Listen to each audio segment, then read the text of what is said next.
नमस्कार मित्रांनो, ऋतिका रिव्ह्यू या चॅनलमध्ये तुम्हा सगळ्यांचं स्वागत आहे।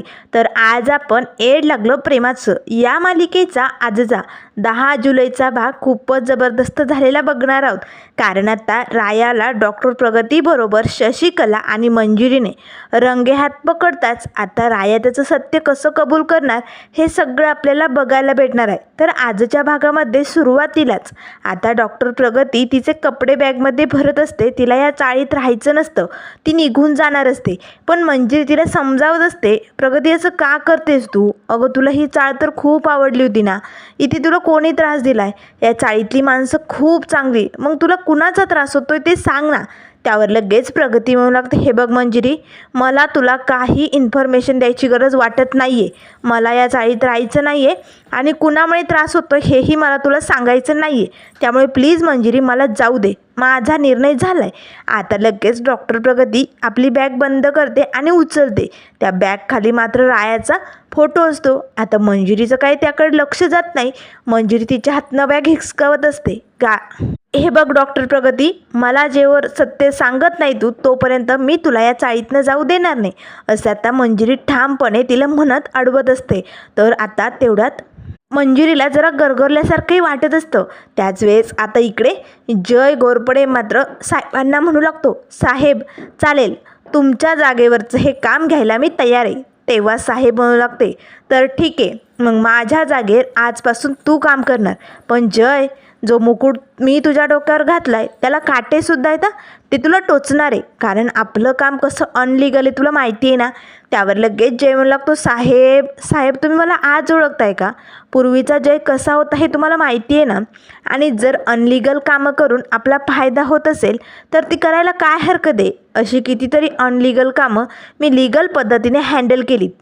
त्यामुळे तुम्ही काळजी करू नका साहेब, मी तुमचा बिझनेस अगदी योग्य पद्धतीने पुढे नेणार। त्यावर लगेच साहेब म्हणू लागते, हो ना, मग तुला आत्ता लगेच सुरुवात करायची, लगेच कामाला लागायचे। पण जय, सगळ्यात आधी तू त्या अड्ड्यावरती जा ज्या अड्ड्याला रायाने सील केलं होतं, बंद केलं होतं। त्या अड्ड्यापासून ना आपल्याला 30 ते 35% फायदा जास्त आहे, म्हणून आज पहिल्यांदा तुला तिकडे काम करायचे। तेव्हा जय म्हणू लागतो, चालेल, मी जाणार आणि त्या अड्ड्यावरतीच काम करणार, असे म्हणत आता जय निघालेला असतो। तर त्यानंतर इकडे मंजिरी आता डॉक्टर प्रगतीला थांबवण्याचा प्रयत्न करत असताना तिला गरगरल्यासारखं वाटतं, ती धपकन चक्कर येऊन खाली पडते। आता मात्र डॉक्टर प्रगतीला धक्का बसतो। तर इकडे बाहेर आता शशिकला रायाला म्हणत असते, राया काय प्रॉब्लेम झाला असेल रे हिला, अशी का सोडून चालली? तेव्हा राया लागतं, हे बघ काकू, तिचा हा पर्सनल प्रश्न आहे, तिला नाही राहायचं ना तर नको राहू देऊ, आपण काय यात पडायचं?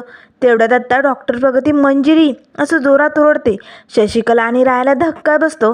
राया धावतच बाहेर उभी असताना लगेच आतमध्ये पळू लागतो। आता आतमध्ये राया येताच मंजिरी तिथे सोफ्यावरती पडलेली असते। डॉक्टर प्रगती तिला उठवण्याचा प्रयत्न करत असते।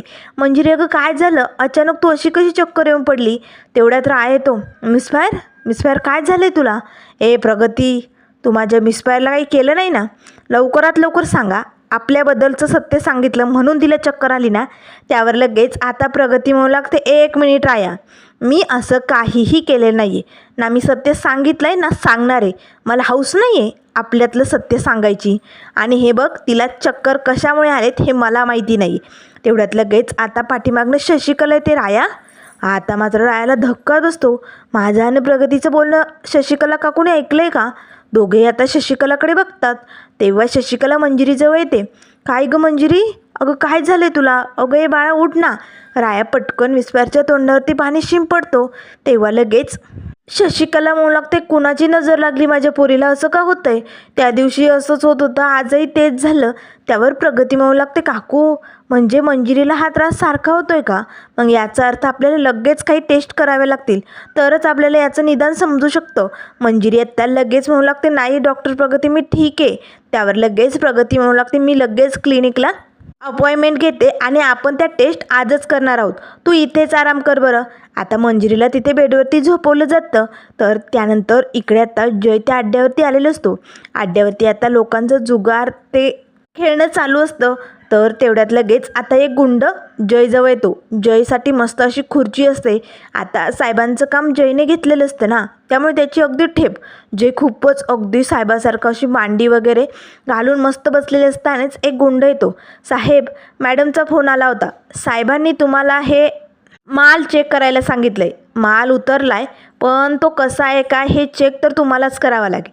आता लगेच तो गुंड आपल्या खिशातनं ड्रग्सची पुडी काढतो आणि जयच्या हातात देतो. जय आता ती चाखून बघतो. वाह, एक नंबर माल आहे. बाजारात खपला पाहिजे असं काहीतरी करा. लोकांना याची सवय झाली ना तर आपला फायदा राहील. आणि पैशांची काळजी करायची नाही. ऑनलाईन रोख सगळे पैसे मिळून जातील. त्यामुळे लोकांना याची सवय कशी होईल याची काळजी घ्या. असे म्हणताच आता जय मात्र त्या लोकांकडे बघून हसू लागतो. एका माणसाचे खूप पैसे गेलेले असतात. तो रडत असतो. तेव्हा ते गुंड त्याला तिकडनं बाहेर काढून देतात. जयला मात्र खूपच हसायला येतं. तर इकडे आता मंजिरी बेडवरती झोपलेली असते. तेव्हा लगेच मंजिरी आता प्रगतीला म्हणू लागते, हे बघ प्रगती, तुझा निर्णय झाला असेल तर मी तुला अडवणार नाही. पण आज तू इथे होती म्हणून आम्हाला कसलंही टेन्शन नाही आहे गं. तुझ्यामुळे आज माझ्या सगळ्या टेस्ट तू लवकरात लवकर करते. पण प्लीज तू थांब ना गं, ऐक ना आमचं. त्यावर लगेच आता रायम लागतो, मिसफायर तू नको टेन्शन घेऊ. त्यावर लगेच आता प्रगती म्हणू लागते, हे बघ, आधी आपण चेकअप करूया, टेस्ट करून घेऊया आणि मग या विषयावरती बोलूया. आता डॉक्टर प्रगतीने दुसऱ्या डॉक्टरांना बोलवलेलं असतं. ते आता मंजिरीचं चेकअपसाठी रक्त काढणार. मंजिरी घाबरत असते. राया, अरे राया, सुई बघणार आहे किती मोठी, मला नाही करायचं आहे चेकअप. प्रगती, आपण हे सगळं नंतर केलं तर चालेल का? आता मला बरं वाटतंय. तेव्हा लगेच आता राया लागतो, मिसफायर तुला बी नाही करायचं आहे ना हा चेकअप? मला बी या टेस्ट ना फालतूच वाटत आहे. आपण ना डॉक्टरच बदलू. मला नाही पटत हे सगळं. आता मंजिरी लगेच रायाकडे बघते. राया, अरे काय बोलतोय? हे बघ, मी डॉक्टर बदलण्यासाठी नाही म्हणते. नाही, मला डॉक्टर बदलायचंच नाही, कारण सगळ्यात जास्त विश्वास माझा प्रगतीवर आहे. त्यामुळे मी ह्या टेस्ट करायला तयार आहे. आता मंजिरीच्या टेस्टसाठी ते ब्लड नेलेलं असतं. तेव्हा लगेच प्रगती डॉक्टरांना सांगू लागते, लवकरात लवकर रिपोर्ट मला कळवा. त्यावर लगेच मंजिरी म्हणू लागते, काय झालं डॉक्टर प्रगती, तुला कसलं टेन्शन आलं आहे का? माझं काही टेन्शन घेण्यासारखं दुखतं आहे का? त्यावर प्रगती म्हणू लागते, नाही असं काहीच नाही आहे. मी क्लिनिकला जाऊन येते आणि तुम्हाला रिपोर्ट कळवते. तोपर्यंत तू इकडेच आराम कर. असे म्हणताच आता प्रगती तिकडनं बाहेर निघून जाते. त्याच वेळेस राया बाहेर येतो. एक मिनिट प्रगती, हे बघ, माझ्यात आणि तुझ्यात जे काही झालं आहे ना, त्यामुळे जर त्याचा बदला म्हणून तू माझ्या मिसफायरला त्रास देण्याचा प्रयत्न करत असशील ना, तर हे सगळं थांबव.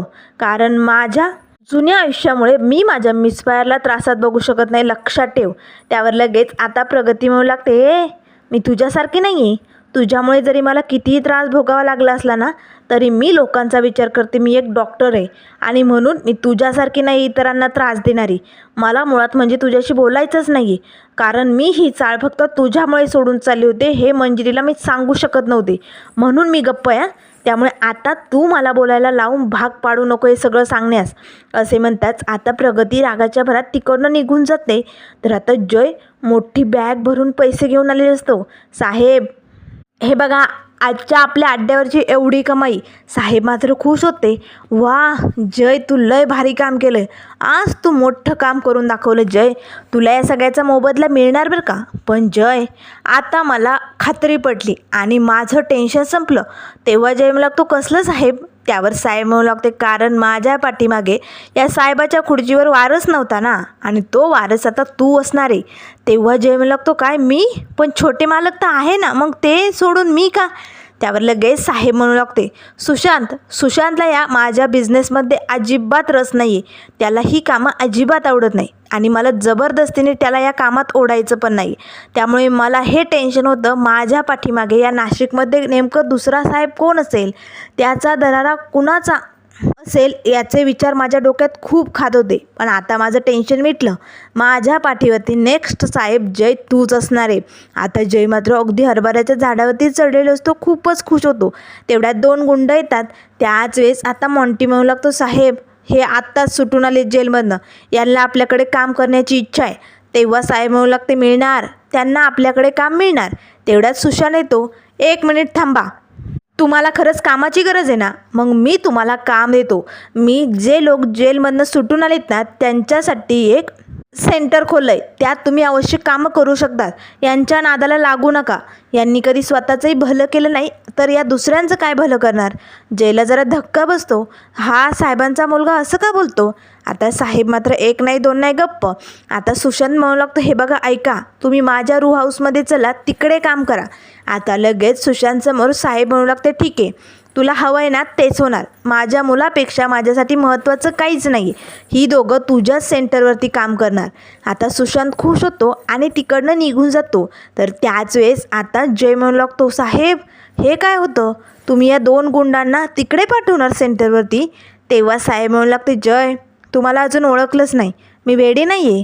अरे कधीकधी फक्त आरडाओरडा भांडणं करून प्रश्न मिटवायचे नसतात. कधीकधी प्रेमाने मायेनेही प्रश्न मिटवायचे असतात. आणि सुशांतसमोर मला आरडाओरडा राग धडधड पडपड नको आहे रे. म्हणूनच या दोघांना मी सेंटरवरती पाठवते. पण तिकडे जाऊन फक्त माझीच कामं करायची. ती पण अशी करायची की ह्या कानाची खबर त्या कानाला कळता कामा नये. आता जय मात्र या साहेबाकडे बघून हसू लागतो.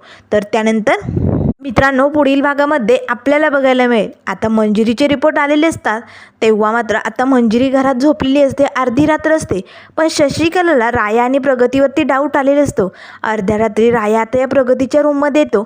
तिला विचारू लागतो, लवकरात लवकर सांग, तू माझ्या आयुष्यात का आली आणि माझ्या मिसफायरला काय झालं आहे, लवकरात लवकर मला सत्य सांग. आता रायाने प्रगतीचा हात पकडलेला असतो. त्याच वेळेस आता रूमचा दरवाजा उघडून मंजिरी आणि शशिकला आतमध्ये येतात. आता लगेच शशिकला लागते, बघ मंजिरी बघ, हा राया आणि ही प्रगती, त्याला लाज वाटत नाही. रोज अर्ध्या रात्री तो या प्रगतीकडे येतोय. मी त्याला कालही बघितलं होतं आणि आजही. आता मंजिरीला धक्का बसतो, राया हे सगळं काय आहे. त्यावर राया म्हणू लागतो, मिसफायर. तेव्हा लगेच आता प्रगती म्हणू लागते, हे बघा तुम्ही समजताय तसं काही नाही आहे. शशिकला जोरदार आता प्रगतीच्या कानाखाली ओढते, तू तर गप ग, तुला लाज नाही वाटली मंजिरीच्या नवऱ्याबरोबर हे सगळं करताना. त्यावर लगेच राय म्हणू लागतो, बास, हे सगळं खोटं आहे. जे काही सत्य आहे ना ते मी सांगणार. प्रगती कोण आहे, तिचा आणि माझा काय संबंध आहे, हे सगळे आत्ता सत्य उद्याच्या भागामध्ये आपल्याला नक्कीच बघायला मिळेल. त्यामुळे मित्रांनो अशाच मालिकेंच्या अपडेट पाहण्यासाठी चॅनलला लाईक करा, सबस्क्राईब करा. व्हिडिओ पाहिल्याबद्दल धन्यवाद.